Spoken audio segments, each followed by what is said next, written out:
ಇನ್ನು ಟಿಟಿ ವಾಹನದಲ್ಲಿ 16 ಜನ ಪ್ರಯಾಣವನ್ನ ಮಾಡ್ತಾ ಇದ್ರು. ಅದರಲ್ಲಿ 13 ಜನ ಸಾವನ್ನಪ್ಪಿದ್ದಾರೆ. 3 ಗಂಭೀರ ಗಾಯಗಳಾಗಿದ್ದಾವೆ. ಜಿಲ್ಲಾ ಆಸ್ಪತ್ರೆಯಲ್ಲಿ ಗಾಯಗೊಂಡವರಿಗೆ ಚಿಕಿತ್ಸೆ ನೀಡಲಾಗ್ತಾ ಇದೆ. ಹಾವೇರಿಯಲ್ಲಿ ಅಪಘಾತಕ್ಕೆ ಸಂಬಂಧಪಟ್ಟಂತೆ ಎಸ್ಪಿ ಅಂಕುಶ್ ಕುಮಾರ್ ಹೇಳಿಕೆ ಕೊಟ್ಟಿದ್ದಾರೆ.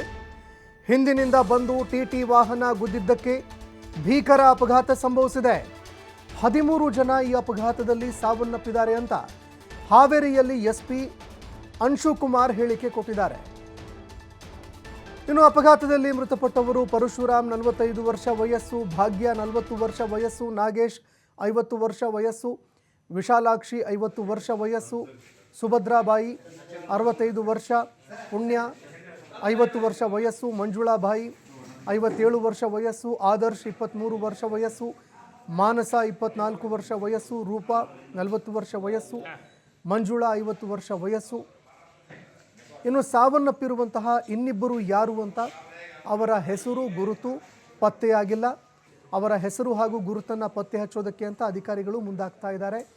ಗಾಯಾಳುಗಳಾಗಿರುವಂತಹ ಅರ್ಪಿತಾ, ಅರುಣ, ಅನ್ನಪೂರ್ಣಗೆ ಚಿಕಿತ್ಸೆ ಕೂಡ ನೀಡಲಾಗ್ತಾ ಇದೆ.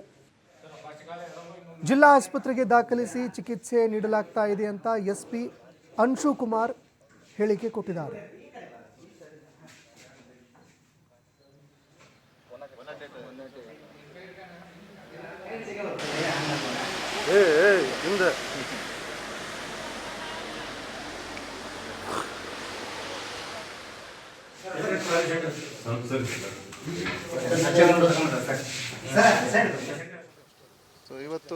ಇವತ್ತು ಬೆಳಗ್ಗೆ ಒಂದು ಭಯಾವಹ ದುರ್ಘಟನೆ ಹೈವೇದಲ್ಲಿ ಆಗಿದೆ.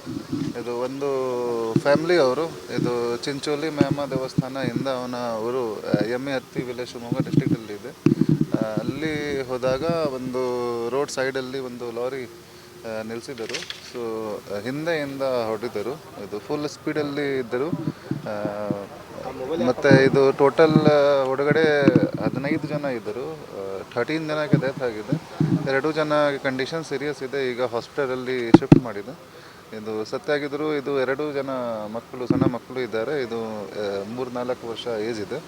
2 ಮೇಲ್ ಮೆಂಬರ್ಸ್ ಇದ್ದಾರೆ ಮತ್ತು 7 ಮೆಂಬರ್ಸ್ ಇದು ಮಹಿಳೆಯವರು ಇದ್ದಾರೆ. ಹಾಸ್ಪಿಟಲಲ್ಲಿ ಕೂಡ 2 ಜನ, ಒಂದು ಅಜ್ಜಿ ಮತ್ತು ಒಂದು 17 ಇಯರ್ಸ್ ಗರ್ಲ್ ಅವರು ಅಡ್ಮಿಟ್ ಇದ್ದಾರೆ. ಅವನ ಕಂಡೀಷನ್ ಸ್ವಲ್ಪ ಸೀರಿಯಸ್ ಇದೆ. ಇದು ಪ್ರಮುಖ ಕಾರಣ ಬಗ್ಗೆ ಇನ್ವೆಸ್ಟಿಗೇಷನಲ್ಲಿ ಬರುತ್ತೆ. ಈಗ ಅವರು ಸ್ಟೇಟ್ಮೆಂಟ್ ಕೂಡ ತಗೊಳ್ತೇವೆ. ಬಟ್ ಇದು ಆಕ್ಸಿಡೆಂಟ್ ಇದು ಸ್ಪಾಟಲ್ಲಿ ನೋಡಿದೆ. ಇದು ಮತ್ತು ಇದು ಕ್ಲೀನರ್ ಇಂದ ಕೂಡ ಮಾತಾಡಿದೆ. ಸೊ ಅವನ ಪ್ರಕಾರ ಇವರು ಹಿಂದೆಯಿಂದ ಸ್ವಲ್ಪ ಸ್ಪೀಡ್ ಜಾಸ್ತಿ ಇದ್ದರು ಮತ್ತು ಸ್ವಲ್ಪ ರ್ಯಾಶ್ ಡ್ರೈವಿಂಗ್ ಕಂಪ್ಲೇಂಟ್. ಇವರು ಚಿಂಚೋಳಿ ಅಲ್ಲಿ ಮೇಯಮ್ಮ ದೇವಸ್ಥಾನ ಇದೆ, ಅಲ್ಲಿಂದ ದರ್ಶನ ಮಾಡಿ ವಾಪಸ್ ಊರಿಗೆ ಹೋದಾಗ ಇದು ಈ ಘಟನೆ. ಇದು ಗುಡ್ಡನಹಳ್ಳಿ ಕ್ರಾಸ್ ಇದೆ. ಇದು ಬ್ಯಾಡಗಿ ತಾಲೂಕಲ್ಲಿ ಬರುತ್ತೆ. Okay, thank you. ಹೆಚ್ಚಿನ ಮಾಹಿತಿ ಈಗ ಹಾಸ್ಪಿಟಲಲ್ಲಿ ಹೋಗ್ತೀವಿ. ಅಲ್ಲಿ 2 ಜನ ಅಡ್ಮಿಟ್ ಇದ್ದಾರೆ. 2 ಜನಕ್ಕೆ ಕಂಡೀಷನ್ ನೋಡಿ, ಮತ್ತು ಇದು ಮೋಸ್ಟ್ ಪ್ರಾಬಬ್ಲಿ ಇದು ಈವ್ನಿಂಗ್ ತನಕ ನೆಕ್ಸ್ಟ್ ಏನು ಫರ್ದರ್ ಏನು ಡೆವಲಪ್ಮೆಂಟ್ ಇದೆ ಆ ಬಗ್ಗೆ ಅಪ್ಡೇಟ್ ಮಾಡ್ತೀವಿ. ಸೊ ಇವತ್ತು ಇದಿಷ್ಟು ಈ ಕ್ಷಣದ ಅಪ್ಡೇಟ್ಸ್. ನೋಡ್ತಾ ಇರಿ TV5, ಇದು ವಾಸ್ತವದ ಪ್ರತಿರೂಪ.